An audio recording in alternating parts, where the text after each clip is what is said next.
Hello everyone, मेरा नाम है तुषार। गाइस, आप में से बहुत लोग परेशान हैं कि आप आईपीओ में एप्लीकेशन तो लगाते हैं लेकिन आपको आईपीओ का अलॉटमेंट नहीं मिलता। तो देखिए, आईपीओ एक कॉम्प्लिकेटेड प्रोसेस है एंड इसमें आपको कुछ स्टेप्स को फॉलो करना पड़ता है, तभी जाकर के ऑलमोस्ट गारंटी हो पाती है कि आपको आईपीओ का अलॉटमेंट मिलेगा ही मिलेगा एंड आप अपना पैसा 3 से 4 गुना कर सकते हैं as per the listing gains, जैसे उस आईपीओ में मिलने वाले हैं। एक आधा आईपीओ में आपने अप्लाई करा है एंड देन आपको अलॉटमेंट नहीं मिला है तो वो तो चलता है, लेकिन आप काफी सारे आईपीओ में अगर अप्लाई कर चुके हैं लेकिन आपको फिर भी अलॉटमेंट नहीं मिल रहा है तो इसका मतलब डेफिनेटली आप कुछ गलती कर रहे हैं। तो इसीलिए इस वीडियो में अपना मेथड्स एंड अपनी ट्रिक शेयर करूंगा जो कि मैं आईपीओ में अप्लाई करते वक्त यूज करता हूं एंड जिससे मुझे ऑलमोस्ट गारंटी हो जाता है कि आईपीओ मिलेगा ही मिलेगा। जनरली लोग क्या गलती करते हैं आईपीओ में अप्लाई करते वक्त कि वो किसी से भी पूछ लेते हैं या फिर कोई यूट्यूब वीडियो देख लेते हैं एंड सिंपली जैसे तैसे करके वो आईपीओ में अप्लाई कर देते हैं एंड इसीलिए काफी सारे रिटेल इन्वेस्टर्स को आईपीओ अलॉट नहीं हो पाता है। एंड इस वीडियो में मैं आपके साथ 4 से 5 ऐसी ट्रिक शेयर करूंगा जो कि बड़े बड़े फंड मैनेजर्स, एफआईआईस, डीआईआईस ये सब यूज करते हैं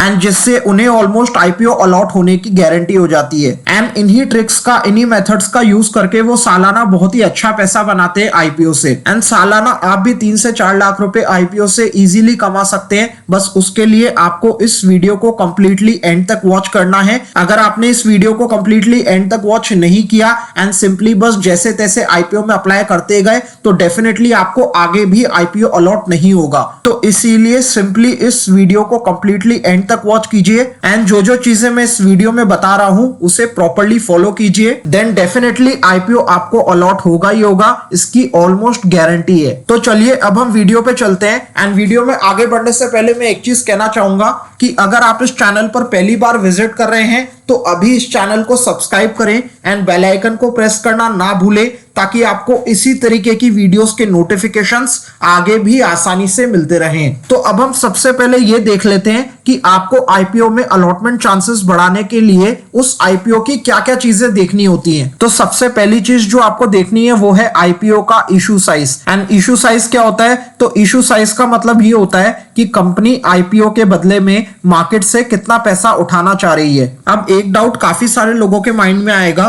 कि हम इशू साइज देखेंगे कैसे, मतलब हमें कैसे पता लगेगा कि इस कंपनी का ये इशू साइज है। तो मैं ये आपको एक एग्जांपल के थ्रू समझाता हूं। तो फॉर एग्जांपल भारतीय हेक्साकॉम का आईपीओ अभी खुला हुआ है फिलहाल एंड इसका इशू साइज अगर हम देखें तो यहाँ पे इशू साइज दिया हुआ है 4,275 करोड़ का। तो जहां पे भी आप किसी आईपीओ की डेट्स एंड डिटेल्स को देख रहे हैं वहां पे आपको कंपनी का इशू साइज मिल जाएगा। तो सिंपली आप वहां पे इशू साइज देख सकते हैं। अब हम बात कर लेते हैं कि किसी भी आईपीओ के इशू साइज से आपको क्या पता चलता है एंड आपके अलॉटमेंट चांसेस का इशू साइज से क्या लेना देना है। तो इशू साइज से आपको पता चलता है कि आईपीओ का साइज कितना ज्यादा बड़ा है एंड जितना ज्यादा आईपीओ का साइज बड़ा होगा उतना आपको अलॉटमेंट मिलने के चांसेस ज्यादा होंगे। लेकिन मैं अगर आपको एक जनरल क्राइटेरिया बताऊं तो अगर किसी आईपीओ का इशू साइज 1000 करोड़ या फिर उससे ऊपर है तो उस आईपीओ में आपके 50% के अलॉटमेंट के चांसेस होते हैं। देन अगर किसी आईपीओ का इशू साइज 1000 करोड़ से कम है तो उस आईपीओ में आपके अलॉटमेंट के चांसेस 10% के अराउंड होते हैं। एंड लास्टली अगर किसी आईपीओ का इशू साइज 500 करोड़ से भी कम है तो उस आईपीओ में आपके अलॉटमेंट के चांसेस केवल 5% के होते हैं। तो इसीलिए आपको सबसे पहले आईपीओ का इशू साइज देखना है। दूसरी चीज आपको देखनी है कि उस पर्टिकुलर आईपीओ में आपके अलॉटमेंट होने के चांसेस कितने हैं एंड ये आप कैलकुलेट कैसे कर सकते हैं वो भी मैं आपको एग्जांपल के थ्रू समझाता हूं। तो अभी कुछ समय पहले एलआईसी का आईपीओ आया था एंड वो अराउंड 3 टाइम्स के आसपास सब्सक्राइब हुआ था, यानी कि हर 3 में से एक जने को वो आईपीओ मिलना था। तो उसमें आप अपने अलॉटमेंट के चांसेस को कैसे कैलकुलेट करेंगे? तो उसके लिए आप 1 को डिवाइड करेंगे जितने गुना वो आईपीओ सब्सक्राइब हुआ था, यानी कि इस केस में 3 टाइम्स, तो यानी कि हम 3 से डिवाइड करेंगे एंड देन जो भी आंसर आएगा उसको हम 100 से मल्टीप्लाई कर देंगे। तो यानी कि एलआईसी के आईपीओ में हमारे जो चांसेस थे लगने के वो थे 33.33% के। देन एक और एग्जांपल ले लेते हैं हम पेटीएम के आईपीओ का एंड पेटीएम के आईपीओ की अगर हम बात करें तो वो आईपीओ 1.5 टाइम्स तक सब्सक्राइब हुआ था। तो इसीलिए हम 1 को डिवाइड करेंगे 1.5 से, एंड देन जो भी आंसर आएगा उसको हम मल्टीप्लाई कर देंगे 100 से। तो यानी कि पेटीएम के आईपीओ में अलॉटमेंट मिलने के चांसेस थे हमारे 66.66%। तो ऐसे आप किसी भी आईपीओ में अपने अलॉटमेंट चांसेस को चेक कर सकते हैं। एंड किसी भी आईपीओ में अपने अलॉटमेंट चांसेस बढ़ाने के लिए आपको पहले ये दो चीजें जरूर चेक करनी है। Firstly issue size, and then आपके उस आईपीओ में अलॉटमेंट के कितने चांसेस हैं। जिस आईपीओ में इशू साइज ज्यादा है एंड जिसमें ज्यादा चांसेस हैं आपको अलॉटमेंट मिलने के, आपको उसी आईपीओ में अप्लाई करना है। देन हम बात कर लेते हैं आईपीओ अलॉटमेंट की ट्रिक्स के बारे में, जो कि मैं भी पर्सनली यूज करता हूं। एंड बड़े बड़े एफआईआईज हैं, डीआईआईज हैं, फंड मैनेजर्स हैं, इंस्टीट्यूशंस हैं, वो सभी इस मेथड्स को, इन ट्रिक्स को यूज करते हैं। तो सबसे पहली जो ट्रिक है वो ये है कि apply on the first day. मतलब अगर कोई आईपीओ किसी पर्टिकुलर डेट पे खुल रहा है तो आपको उसी दिन उस आईपीओ में अप्लाई कर देना है। फॉर एग्जांपल अगर कोई आईपीओ 5 तारीख को खुल रहा है तो आपको उसी दिन उस आईपीओ में अप्लाई कर देना है। हालांकि जो लोग सेकंड डे पे लगाते हैं, थर्ड डे पे लगाते हैं, उन्हें भी आईपीओ अलॉटमेंट मिलते हैं, लेकिन अगर आप फर्स्ट डे पे लगा देते हैं तो आपके आईपीओ के अलॉटमेंट के चांसेस कहीं ना कहीं थोड़े से ज्यादा होते हैं, क्योंकि इसको आप उसकी तरह देख सकते हैं कि फर्स्ट कम फर्स्ट सर्विस, जो पहले आएगा उसको पहले सर्विस मिलेगी। तो ऐसा ही कुछ आईपीओ के केस में भी कभी कभी देखने को मिलता है। एंड काफी सारे लोग बोलते हैं कि आईपीओ में लास्ट डे पे ही अप्लाई करना चाहिए जीएमपी वगैरह को देख करके, तो ऐसा जरूरी नहीं है। आप फर्स्ट डे पे भी अप्लाई कर सकते हैं। अगर कंपनी के फाइनेंशियल्स अच्छे हैं, वैल्यूएशन ठीक है, जीएमपी भी ठीक ठाक चल रहा है, सारी चीजें सही है, मार्केट सेंटिमेंट सही है, तो आप आईपीओ में फर्स्ट डे भी अप्लाई कर सकते हैं। उसमें कोई दिक्कत वाली बात नहीं है। एंड कई लोगों के साथ मैंने ये चीज भी देखी है कि वो लास्ट डे अप्लाई करने के चक्कर में आईपीओ में अप्लाई करना ही भूल जाते हैं। तो ये गलती आपको नहीं करनी है, आपको पहले दिन ही अप्लाई करना है। दूसरी चीज जिससे कि आपके आईपीओ के अलॉटमेंट के चांसेस काफी ज्यादा बढ़ जाते हैं वो है use conventional methods for payment. इसका मतलब ये है कि काफी सारे लोग यूपीआई से पेमेंट करते हैं आईपीओ के लिए, एंड ये चीज गलत भी नहीं है। एंड यूपीआई से आईपीओ में पेमेंट करने वालों को भी अलॉटमेंट मिलते हैं। लेकिन अगर आप कन्वेंशनल मेथड्स जैसे कि फॉर एग्जांपल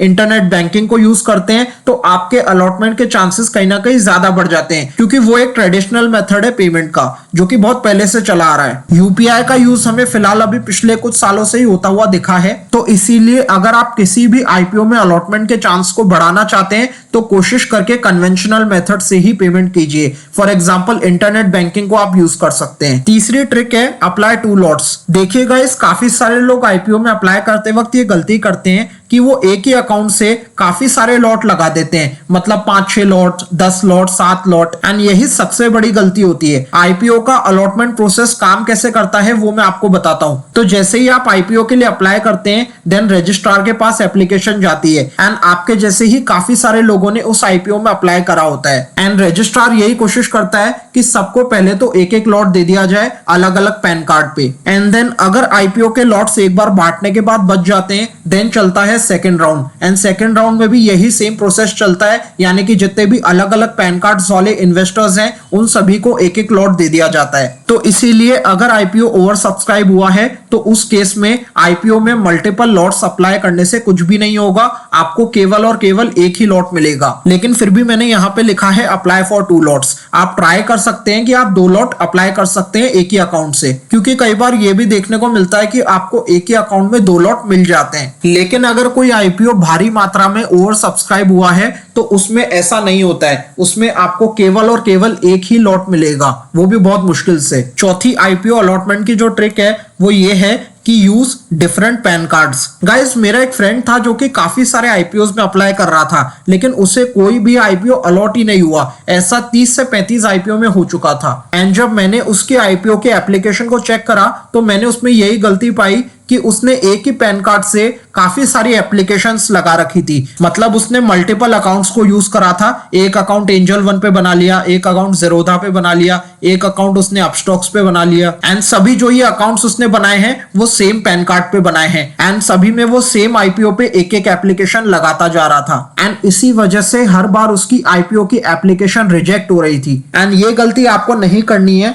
मतलब आप चाहें तो अपने मम्मी पापा का डीमैट अकाउंट बनवा सकते हैं, अपने भाई बहन का डीमैट अकाउंट बनवा सकते हैं एंड हर डीमैट अकाउंट अलग अलग पैन कार्ड से बनेगा। देन आप उन डीमैट अकाउंट से अप्लाई करेंगे, तब जाकर के आपके आईपीओ के अलॉटमेंट के चांसेस बढ़ जाएंगे। एंड अगर आप मल्टीपल लोगों के अकाउंट से किसी भी आईपीओ में अप्लाई करते हैं तो बहुत ही ज्यादा चांसेस रहते हैं कि वो आपको आईपीओ अलॉट हो ही जाएगा। इसीलिए इस ट्रिक को तो बिल्कुल प्रॉपर्ली अच्छे से फॉलो करे ही करे। जितने ज्यादा हो सके आप डिफरेंट डिफरेंट लोगों के पैन कार्ड्स को यूज करके डीमैट अकाउंट बनवाएं एंड उन्हीं से आईपीओ में अप्लाई करें। वहां पे आपके आईपीओ अलॉटमेंट के चांसेस काफी ज्यादा हो जाएंगे। लास्ट ट्रिक जो है वो यही है कि बी प्रिपेयर्ड, मतलब कोई भी आईपीओ अगर आने वाला है तो उसके 14 या 15 दिन पहले से ही आपको सारी उस आईपीओ की डिटेल्स के बारे में, उस आईपीओ के फाइनेंशियल्स, उस आईपीओ के जीएमपी के बारे में, उस आईपीओ की वैल्यूएशन के बारे में, उस आईपीओ की सारी अच्छी बुरी चीजों के बारे में आपको अच्छे से सब कुछ पता होना चाहिए। एंड इसके लिए आप अभी हमारे यूट्यूब चैनल को सब्सक्राइब कर सकते हैं, क्योंकि हम अपने चैनल पे डेली डिफरेंट डिफरेंट आईपीओ से रिलेटेड डिटेल्ड एनालिसिस करते हैं,